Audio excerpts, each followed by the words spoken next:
খরস্রোতা নদীর কোল ঘেঁষে গড়ে ওঠা জেলা পদ্মা কন্যা রাজবাড়ী। ঘটনার আদ্যোপান্তর খোঁজে পাংশায় ক্রাইম সিন টিম।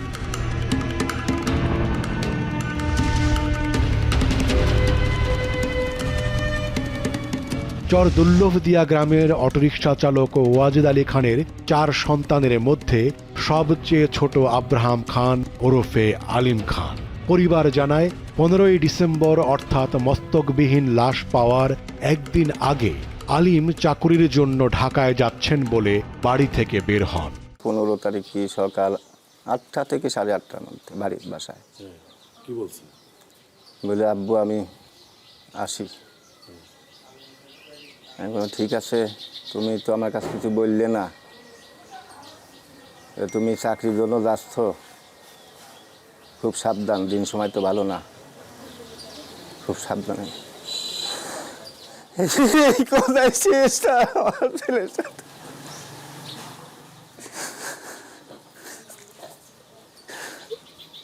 কি বলে গেছে?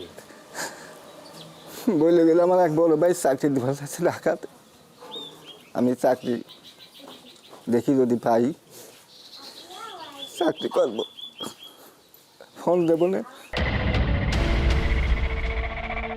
বাড়ি থেকে বের হওয়ার পর আলিমের সাথে আর কথা হয়নি পরিবারের। পরে এই যে সারাদিন পরে আমি ফোন দিছি, আমার ফোন রিসিভ করে না। হ্যাঁ, ওই দিন হয়েছে কয়টা পর্যন্ত? আপনার 1টা পর্যন্ত হয়েছে। পরের দিন আর ফোনই বন্ধ। আলিমের মস্তকবিহীন দেহ পাওয়ার খবর যায় পরিবারের কাছে। পরিবার 2500 ছুটে যান এবং মরদেহ শনাক্ত করেন। 17 তারিখে রাত্রে আমাদের সাথে যোগাযোগ করে তো আপনার ছেলে মার্ডার হয়ে গেছে।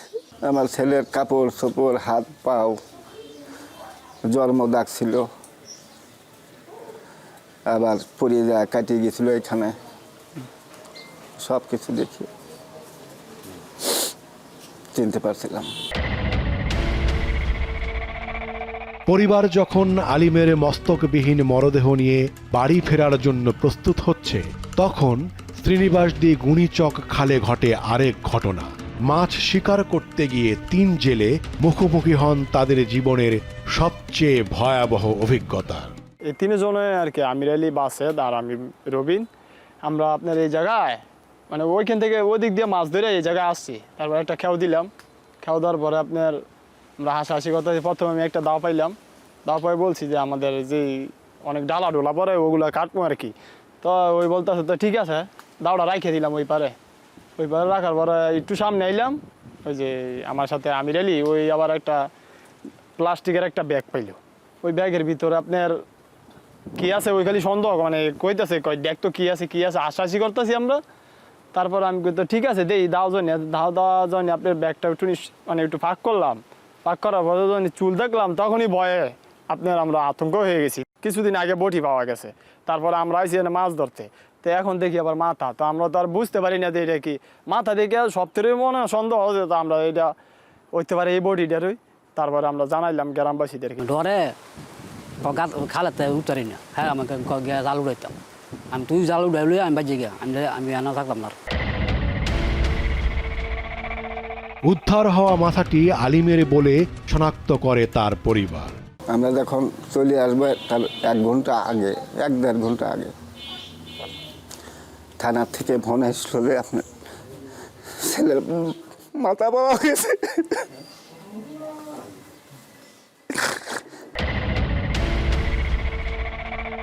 ওয়াজেদ আলী খান অজ্ঞাত আসামিদের বিরুদ্ধে 2500 থানায় মামলা করেন, আর মামলার তদন্ত শুরু করে পিবিআই।